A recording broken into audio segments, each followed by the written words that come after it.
18岁的黛西和维奥拉是一对连体双胞胎姐妹花，凭借独特的外形和天籁般的嗓音，她们在当地小有名气。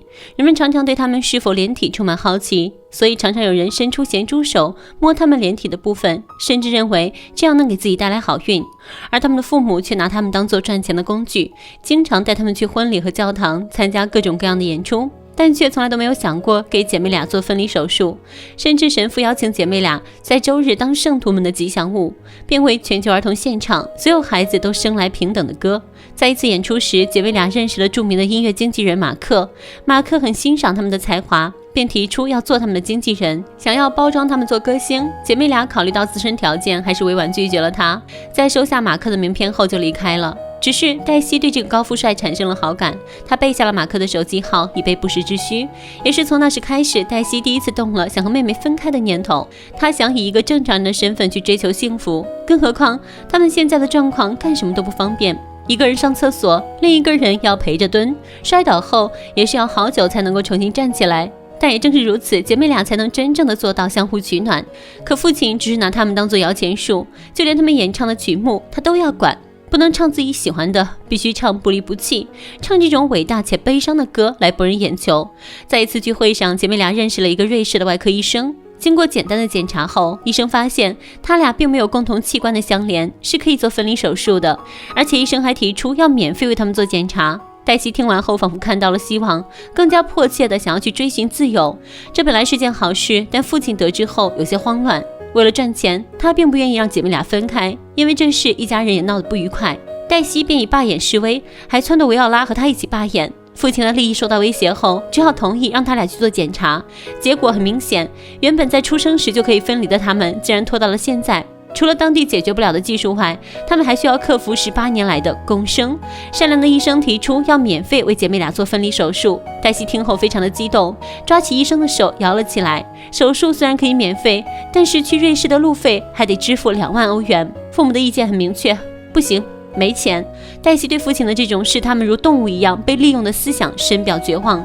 这么多年来，姐妹俩辛辛苦苦赚来的钱，自己却1分也得不到，这实在是太不公平了。于是他们开始了反抗，他们不愿意再唱那么黑暗的歌曲，更不想被别人当成连体怪胎。一顿争辩后，姐妹俩才知晓，原来他们赚来的钱都被父亲拿去赌博了，母亲也用来买奢侈品。父亲被猜中了心思，慌张地将他俩推进了卧室。回来后就遭到了妻子的质问，妻子不愿意相信丈夫赌博的事实，还自顾自地替他找了借口，问他是不是怕姐妹俩手术失败，所以才骗他们没钱的。但没想到丈夫根本不领情，反倒责备是妻子把姐妹俩生成这样的。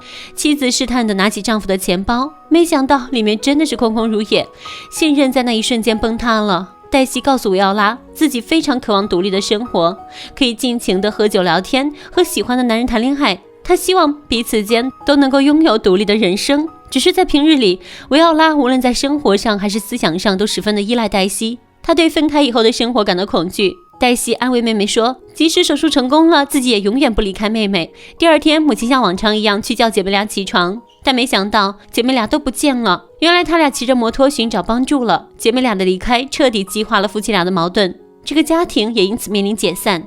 姐妹俩首先寻求神父的帮助，但神父却说，人们崇拜你们是因为你们是一体的，不想落得和穷苦人一样，你们就要保持现状。无果后，姐妹俩决定向经纪人马克求助。半路上摩托车突然坏了，没有了交通工具，他们只好选择徒步。走了很久以后，维奥拉又累又饿，负面情绪一涌而上，姐妹俩开始吵了起来。黛西很想分开，但维奥拉却觉得和姐姐一直在一起没有什么不好的。姐妹俩出现了分歧，于是黛西开始逼迫维奥拉。维奥拉即便被逼哭了，也不愿意说一句分开。冷静下来后，姐妹俩抱头痛哭。她们哭着说，我们现在只有彼此了。的确，如今两姐妹才是最亲的。面对那样的父母，也只有在对方身上才能感受到亲情的存在。不知过了多久，姐妹俩和马克派来的人接头成功。第一次坐船的两人还担心自己会掉进水里，可看起来还是有那么一点点可爱。很快他们的父母也到达了接头处，但船夫并不愿意拉他们去指定的地点，原因是他讨厌父亲的长相。此时母亲在一旁点燃了一根烟，意味深长地对父亲说，孩子们已经长大了，任由他们去吧。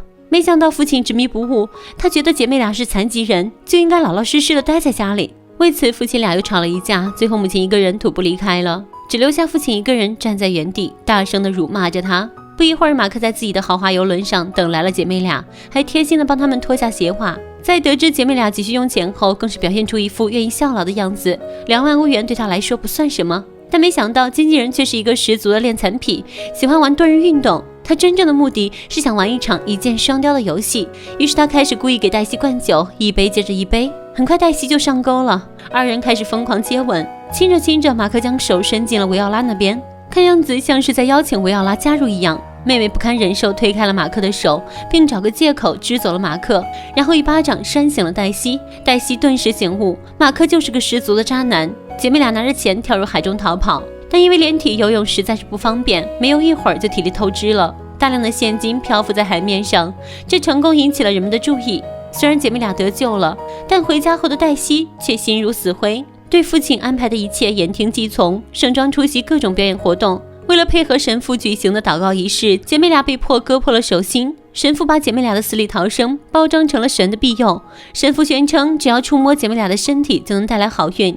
他们被拉到街上供人参观，任人抚摸，连那块连接处的皮肤都被视为能带来好运的标记，任由信徒们抚摸。这对连体姐妹花来说是一种莫大的侮辱。终于无法忍受的黛西拿出了事先藏好的匕首，刺进了自己的心脏，鲜血不断涌出，终于结束了这肮脏又愚蠢的一切。此刻的她只想要一个自由。他们虽然一直唱着那首所有的孩子都生来平等的歌，但对于他们自己来说，就是无辜的孩子，却得不到任何自由和平等。经过这件事，父母终于同意进行了分离手术。再次醒来后，姐妹俩已经被分离了。维奥拉迈着艰难的步伐，一步步来到了黛西的房间。她躺在姐姐的身后，第一次用自由的身体从背后抱住姐姐，互相传递着温暖。他们终于迈开了改变生活的第一步。尽管一切都在变，但姐妹俩的感情永远不变。看完这部电影，不禁让人感叹，生理上的缺陷并不可怕，可怕的是这些吸血鬼父母。当然还有这些所谓虔诚的神父和圣徒们，为了私欲不择手段。姐妹俩的未来会怎样，我们不得而知。即使前路漫漫，充满艰难险阻，也无法阻挡他们勇往直前的心。好了，本期的故事到这儿了，小伙伴们，下期见喽，拜拜。